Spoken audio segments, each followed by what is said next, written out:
tendance, depuis quelques années, les gens cherchent plutôt moins sucré, découvrir des régions, des crus plus forts en chocolat. On va jusqu'à aujourd'hui 100% de cacao. Dans notre entreprise, c'est la plus grosse vente de tablettes, c'est la tablette 100%. Et puis la tendance, c'est de découvrir des arômes comme on déguste des vins. C'est-à-dire que les gens maintenant achètent plusieurs régions, plusieurs crus et essayent de découvrir les typicités de chaque pays sur les tablettes de chocolat. Le cacao il est très tendance, mais le problème c'est que c'est un tout petit village du Venezuela.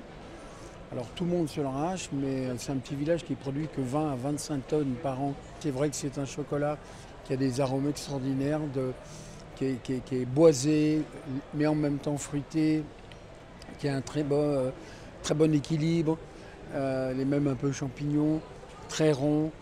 Enfin, c'est un des best-sellers des cacaos mondiaux. Enfin, il n'y a pas que non plus le Chuao. La plus grosse vente, c'est le Madagascar en 75%, 100%. Le Brésil, la Colombie, la Tanzanie, la Papouasie-Nouvelle-Guinée aussi. Si les gens ils aiment découvrir ces arômes très, très spéciaux.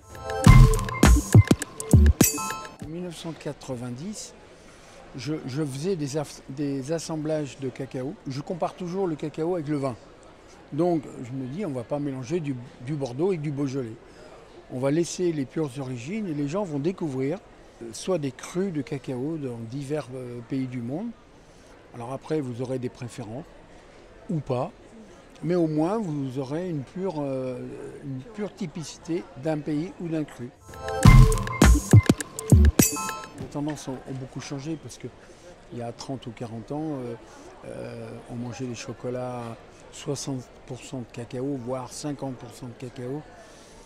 Beaucoup de chocolat au lait, très sucré. Au fur et à mesure des années, des gens comme nous, comme Bonnat, comme Bernachon, on a commencé à faire intéresser aux gens des tablettes de plus en plus fortes en cacao, de manière à avoir beaucoup moins de sucre. La moyenne, c'est 75%, 80%.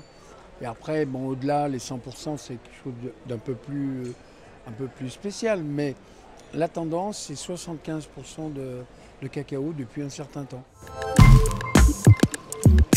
J'ai fait une empilade de tablettes où il y a une dizaine de pays d'origine différents. Ce qui fait que les gens ils peuvent partager, goûter, comme s'il y avait une dégustation de vin. Donc ça, c'est le produit best-seller de la maison Praluy. Prenez d'abord toujours un petit morceau, pas très gros, laissez bien fondre dans la bouche, ça tapisse le palais. Prenez votre temps pour qu'il y a des arrières typicités qui vont arriver. Ne vous précipitez pas sur la deuxième tablette. Prenez peut-être une petite gorgée d'eau pour rincer la bouche, parce que c'est un produit gras. Et ensuite, vous pouvez attaquer et faire des commentaires aussi avec des amis sur les différents crus et différents pays. Vous verrez, c'est très intéressant. Il n'y a plus qu'une chose à faire maintenant, c'est d'aller se régaler, profiter des fêtes de fin d'année avec du chocolat.